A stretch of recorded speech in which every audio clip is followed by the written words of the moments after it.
Hi అండి. పిల్లి చనిపోయిందన్న బాధతో తన ప్రాణాలు తీసుకుంది ఒక టీనేజ్ అమ్మాయి. గట్టిగా ఇది జరిగి 4, 5 రోజులవుతుంది. వెంటనే తర్వాత రోజే ఇంకొక అమ్మాయి పిల్లిని ఇంట్లోకి తీసుకురావడానికి అమ్మ ఒప్పుకోలేదన్న కారణంతో సూసైడ్ చేసుకుంది. లోకం ఎట్టిపోతోంది. ఇంత సున్నితంగా ఉంటున్నారు పిల్లలు. కారణం ఏంటి? పిల్లని పెంచుకుంటున్నప్పుడు అంత అటాచ్‌మెంట్ తన మీద పెంచుకుంటున్నప్పుడు ఎందుకు గమనించలేదమ్మా ఇంట్లో వాళ్ళు? సరే.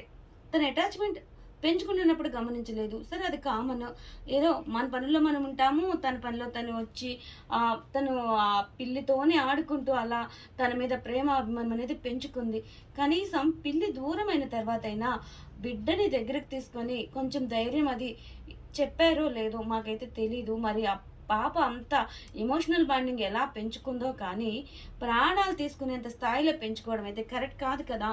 ఏదైనా కష్టం నష్టం ఇలా మూగజీవుల్ని పెంచినప్పుడు అవి అల్పజీవులు. అవి ఏదో ఒక రోజు మనల్ని విడిచి దూరం అయిపోతాయి. ఇవన్నీ చెప్పే పిల్లలకి వాటిని అలవాటు చేయాలి. తప్పకుండా ఇవన్నీ జాగ్రత్తలు తీసుకోకుండా మూగజీవాలని పిల్లలకి దయచేసి దగ్గర చేయకండి.